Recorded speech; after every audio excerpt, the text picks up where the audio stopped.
Hello. I'm back. For those of you watching the episode, I think I'm gonna be a little bit out of frame, and for that, I am sorry. Something's going off my tripod. Frankly, I think I just need a new one. This is like a little cheapy one. So I think my head's gonna be slightly out of frame. My bad. But I wanted to just jump right into today's episode because it is a pretty hefty topic. But before I do that, I did want to mention a few things. So one, I am putting a trigger warning on this episode for body dysmorphia, disordered eating, body image. If anything along those lines may make you uncomfortable or trigger you in any way, please feel free to pause this episode and just return next week.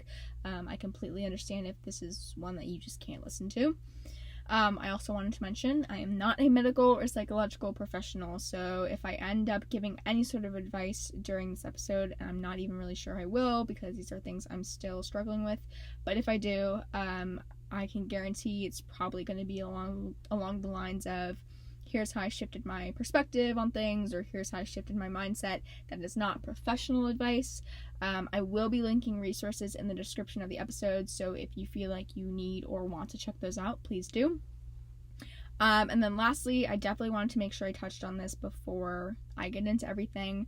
I am fully aware of the body that I inhabit, and I am aware that more often than not, I get a positive public reception rather than a negative one towards my body, and I know that may not be the case for everyone. Obviously, I cannot speak to experiences I haven't had, but I am definitely, it's not lost on me that there are people who face even more challenges than I have in my lifetime when it comes to their body.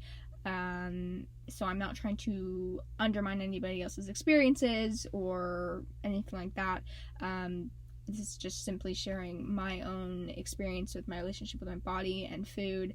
I do believe, regardless of body type, that obviously people can have their own internal struggles, but just wanted to make sure that I cleared that up.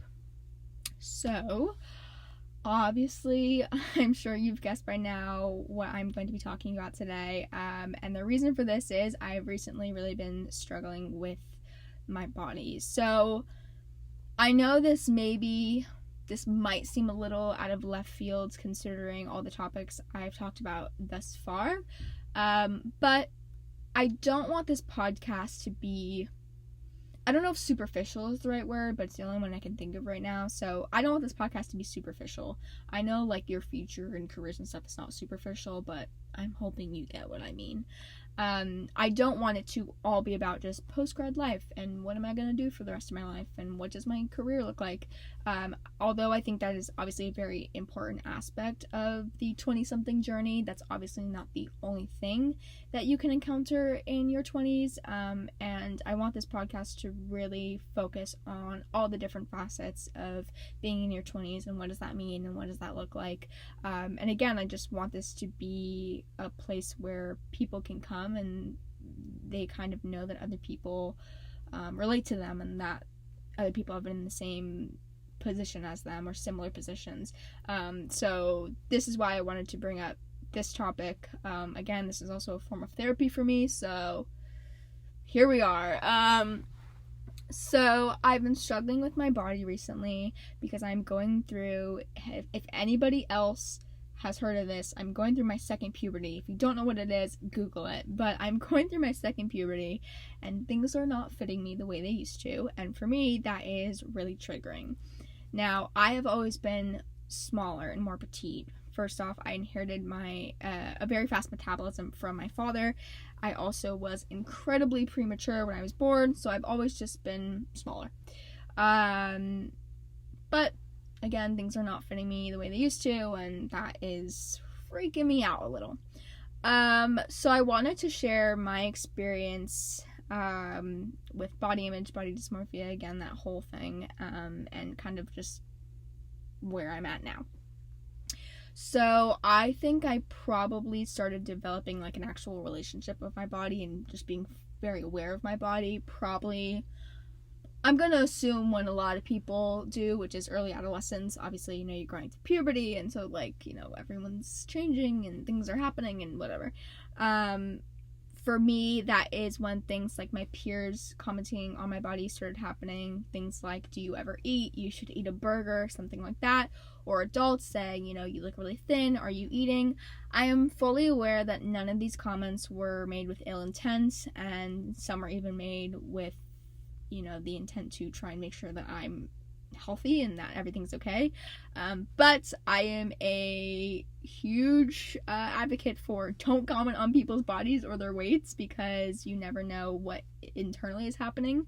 For me, I was already super focused on my body and what I looked like, so when people made comments about it, it just made me focus on it even more and obsess about it even more. So it definitely wasn't helpful in my process with my body. But yeah, early adolescence is when like those comments started being made towards me, when I was very aware of what I looked like and what I didn't have when it came to my body. I definitely think a lot of this stemmed from social media. I'm sure that's not a surprise to anyone, being the generation that kind of grew up on that. So of course I started comparing myself to the girls online and saying, I don't look like them, why not? And for me, and I'm sure a lot of other people can relate to this, that also translated offline. I would also compare myself to my peers, you know, saying, well, they have this and I don't, something must be wrong with me, something like that. So that is definitely when I really started being aware of my body, and not in a great way. So the first form of kind of like unhealthy coping with my low self-esteem and my like kind of not great body image was overworking my body. I don't know, I wouldn't say I had an exercise like addiction, but it definitely was a little excessive, at least in my opinion. I was getting up at 5 a.m. as a 15-year-old and doing these really like intense workouts, and my attitude towards why I was working out was not a great one. It wasn't because I wanted to, you know, be healthy or be in good shape. It was because I wanted to be thin, and, you know, I could always be thinner and stuff like that. So I think when that's what you're focusing on, when you're working out, obviously that's not super healthy, and no 15-year-old needs to wake up at 5 a.m. before school and do these like high intensity workouts. It's you know, it's silly. So I think for me that was like the first instance of unhealthy coping with my relationship with my body. I think that's been off and on in my life for a little bit. It's definitely gotten way better as I've gotten older. And again, I'll talk about that a little bit later. I didn't restrict my food very often. I did have moments, you know, if I maybe watched like if I consumed a piece of media that was triggering. There's this movie, I forget what it's called, and probably even if I remembered I wouldn't tell you, because don't watch it. It was just, I don't understand why this movie was greenlit. It was so triggering, and especially for me, and I talked to a few friends about it at the time, a few other young girls, and I remember us all having the same reaction, which was, okay, well, I guess now we don't have to eat. Like, it was so triggering. But I did not restrict too much. But yes, it did happen a few times in my life. And then I started binging, honestly, probably around college, so 18, 19.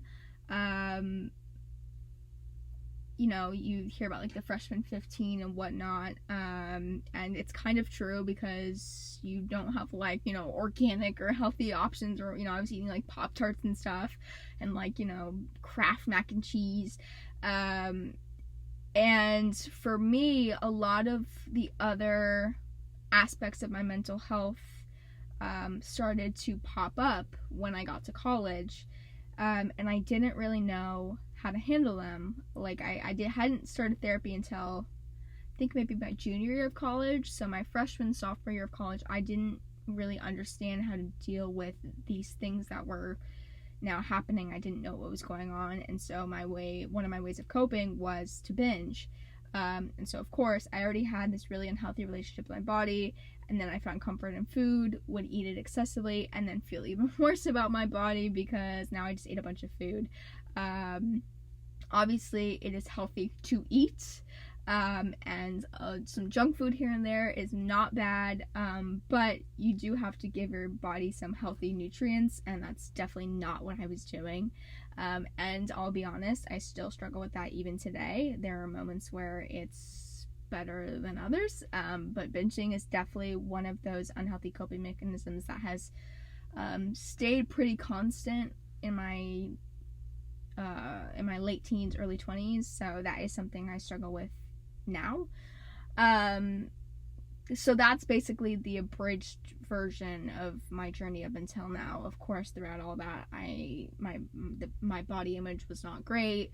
I definitely dealt with body dysmorphia, in some aspects of my life. Some cases were more severe than others. I definitely feel like recently my body dysmorphia has been a bit more intense than what I've dealt with in the past. But that's basically my journey up until this point. So like I was saying, right now with what I'm struggling with is binge eating. Again, it comes in waves. But I definitely don't think I've found a healthy balance yet of like junk food versus food that's actually like nutritious. And I definitely think with this kind of new body I feel like I'm getting, my body dysmorphia is coming out a little bit. But I will say I'm handling it a lot better than I feel like I would have in the past. Like if this would have happened to me at 18, or if I would have felt this way at 18, I think it would be a completely different story. I don't even think I'd be able to talk about it. So I wanted to share what has changed for me now, and yeah, so I think first and foremost my priorities are different. I have a lot more substantial things to focus on than just my body. Again, like I mentioned in the beginning, I have a career to think about and where that's going to go, and a future to think about, and I pay bills now and things like that, so there's just like a lot more substantial things that take up my brain space than just what I look like, and I think that has definitely helped me take the focus off my body, because I don't have the capacity to think about it all the time, which I don't think is a bad thing. The other thing that has shifted for me is my ideas towards, or I guess what I think about social media. I think when you're younger, and I'm sure a lot of people can relate, like that's your life, like Instagram, Snapchat, Twitter, like you live and breathe on those apps. And not to say that I still don't, or not to say that I still do, because I do. I basically got a degree in it, but I am fully aware now, right, that people Facetune and people Photoshop and people edit things, and that a lot of times what we're seeing on social media is fake, and I just don't take it as serious. Like I think when you're younger, like especially in your teen years, like again, that is life, like online is life, versus now I prioritize different things, and I don't worship social media the way that I used to. So I think just learning that social media is not the end all be all has definitely helped as well. So that's where I'm at in terms of social media and comparing myself. It definitely still happens. I definitely still do it. But if I do it, I do have the what's the word I'm looking for? I can bring myself to take a social media break or unfollow this person that may not be good for me to see them because of X, Y, and Z, because I keep comparing myself to them or whatnot. So that's definitely been a big help. And exercising has changed for me. First of all, recently I haven't really exercised at all, because again I've been focusing on other things like the podcast and just kind of getting my life together, but my drive for exercising has changed. It is not about my weight, it is not about what I look like, it is about how good I feel. Like I found that exercising is a great way for me to cope with my anxiety, and so for me that's now what it's about. Or I like getting a good sweat in because I feel really strong, and I like feeling strong. It makes me feel like empowered, rather than I like working out and running a bunch of miles because then I'm like thinner the next day. Like, that's not the goal. That never should be the goal. But obviously, like, it's definitely helped that I've been able to change my mindset around what used to be an unhealthy coping mechanism.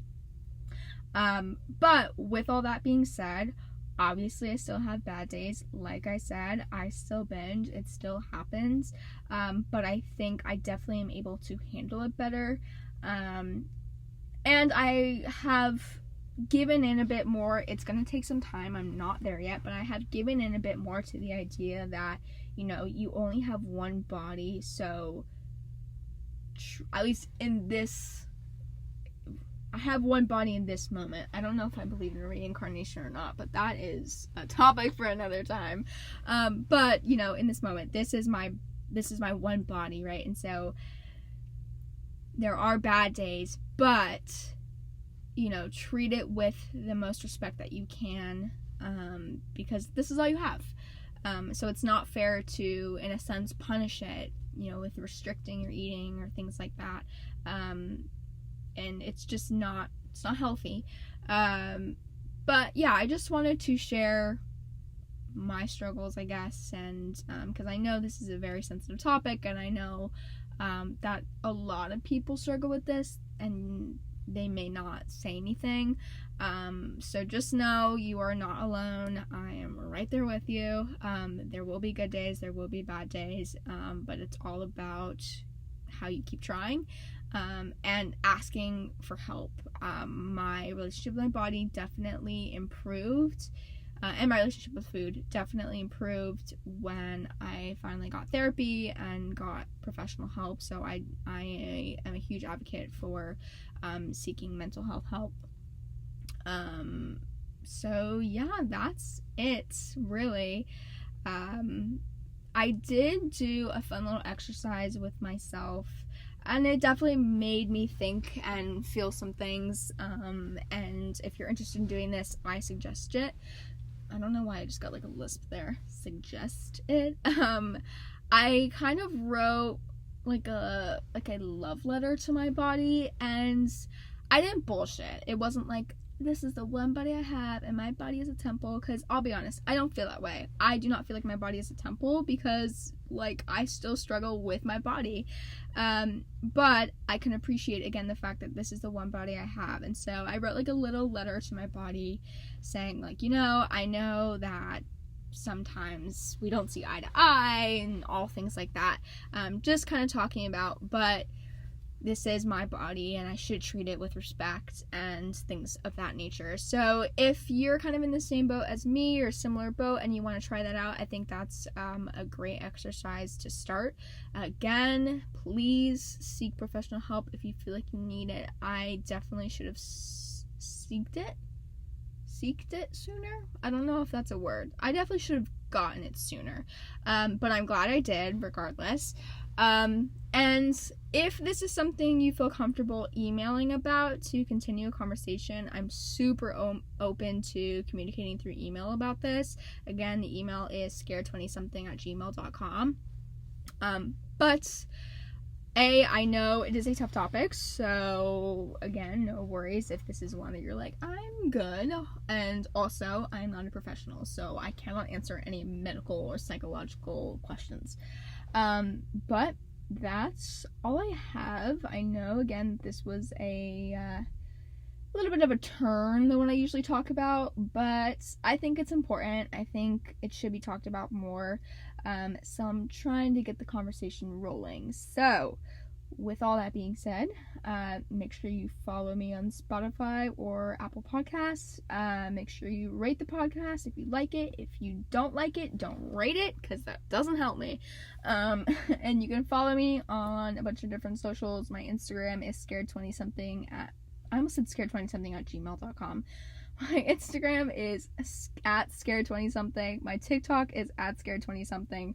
YouTube is at scared20something. Email is at scared20something@gmail.com. And I will see you all in the next one. Bye.